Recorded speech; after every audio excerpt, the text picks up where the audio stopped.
Quel leader serais-tu si tu t'autorisais à exprimer ce qui te tient vraiment à cœur?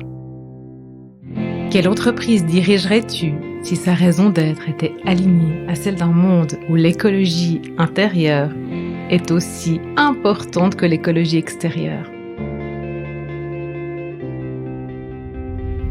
Bienvenue dans Vivre son cœur business, le podcast qui t'aide à remettre du cœur, du sens et de la joie dans ta vie de leader.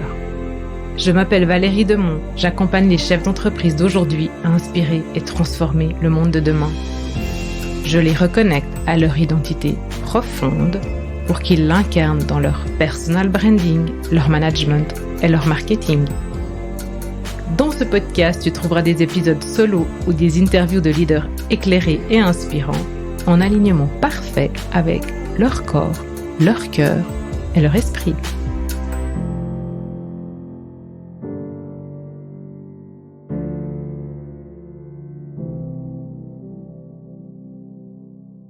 Dans cet épisode aujourd'hui, je vais vous raconter une histoire qui m'est arrivée il y a quelque temps quand je me suis prise un jour off.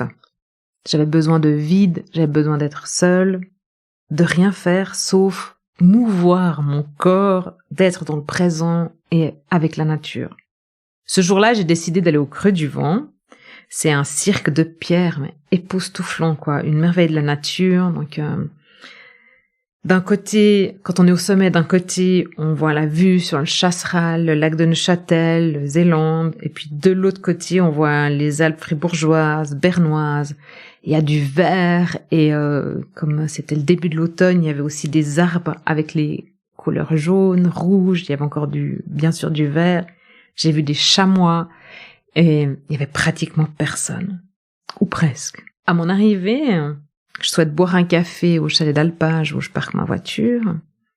Et un homme barbu qui semble travailler ici, à l'air libre, avec sa tasse de café à la main, me salue depuis une table en bois massif, un peu façonné dans le tronc, comme ça, à l'extérieur du chalet.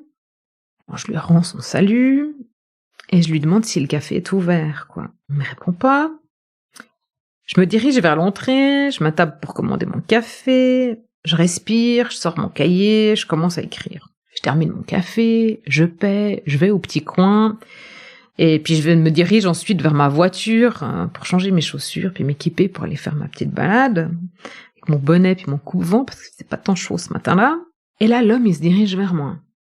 Je sens bien qu'il a envie de me parler. Alors que moi, ce que je veux, c'est être toute seule avec le vide. Il me demande si je suis déjà venue ici, s'il peut me renseigner.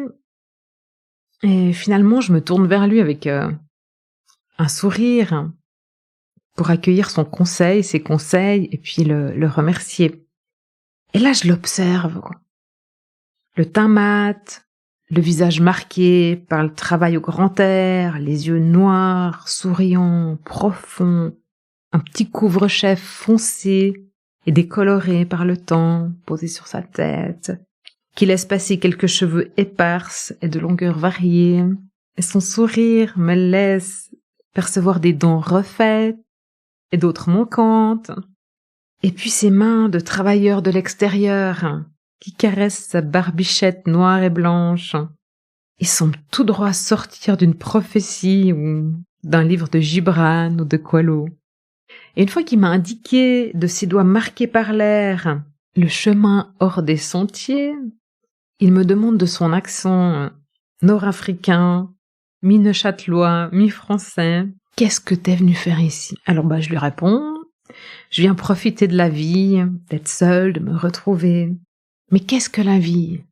Et quel est ton nom ? » ?»« Valérie, enchantée, moi c'est Karim. »« Tu vois Valérie, je viens d'Algérie. Mon père avait une ferme et il est mort quand j'avais 16 ans. Je n'ai aucun souvenir de lui, avec nous. Il a travaillé, c'est tout, c'était sa vie. La mienne est faite de ça, de rencontres. Oui, je travaille ici et j'ai un patron qui me fait confiance. Et il sait que je fais mon travail, même si je parle parfois avec toi ou d'autres. J'abuse pas. Mais je travaille pas pour l'argent. Je travaille pour faire des rencontres, comme celle-ci.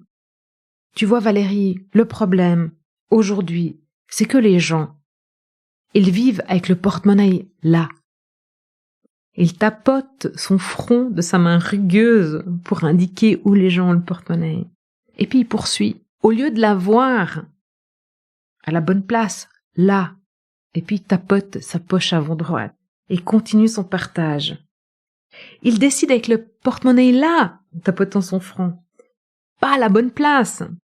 Tu vois, l'an dernier, mon beau-frère, ma sœur et les enfants sont venus me voir de Paris. Mon beau-frère est poissonnier dans un supermarché. Il est doué. Il travaille beaucoup. Je lui dis d'arrêter de travailler, de profiter de sa famille. Il me vous dit vouloir s'acheter une maison.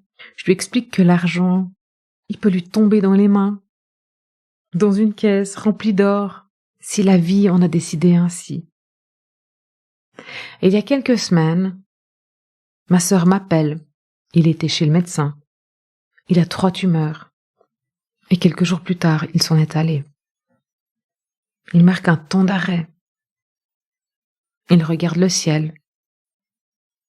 Il se caresse la barbe. Il inspire. Il attend. Il me regarde. La vie, c'est ce moment-là, maintenant. Et c'est précieux. J'aurais pu lui parler de mon père, parti trop tôt, 3 jours après la retraite, sans profiter de la vie, de son épargne et des merveilleuses contributions qu'il a laissées derrière lui. J'aurais pu lui parler de mon besoin de comprendre à son décès ce qui est vraiment important, ce qui compte vraiment, et de mes recherches et expérimentations là-dessus. J'aurais pu partager avec lui tous les regrets des gens au crépuscule de leur vie. J'aurais pu lui partager comment moi j'ai choisi de vivre aujourd'hui et de contribuer. Même si je me sens parfois un peu en dehors des sentiers battus.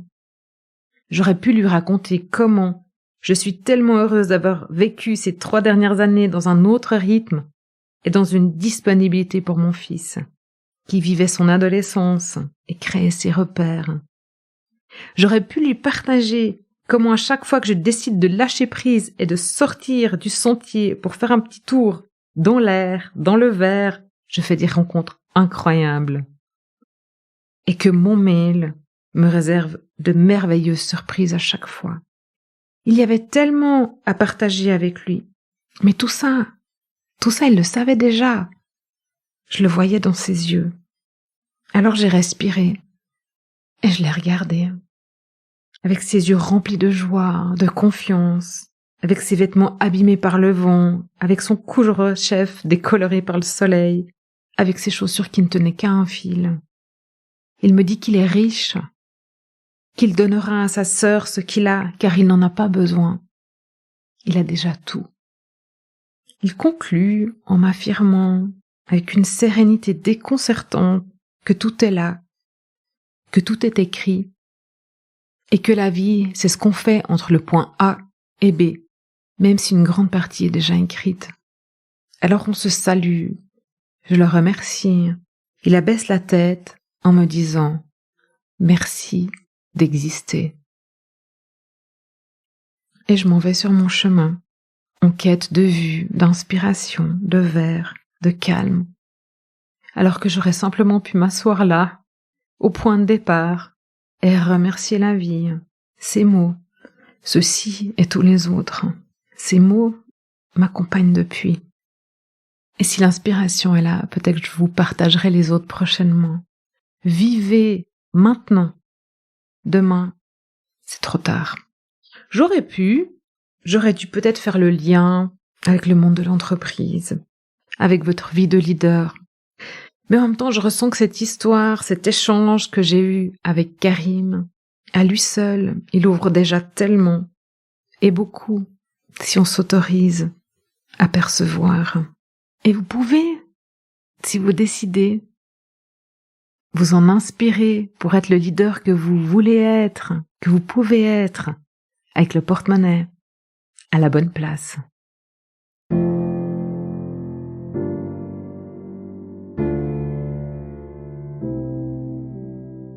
Et voilà, c'est tout pour aujourd'hui. Je vous invite à prendre une action, un engagement envers vous-même, vos collègues, vos partenaires ou encore votre entreprise. Car tout commence et se poursuit un pas après l'autre. Si vous avez apprécié cet épisode de podcast, encouragez sa diffusion en le partageant avec les personnes qui comptent pour vous et donnez-lui des étoiles sur Apple Podcast ou sur votre plateforme d'écoute favorite. Pour être certain de recevoir tous les épisodes, abonnez-vous à notre newsletter sur greenheart.business/newsletter.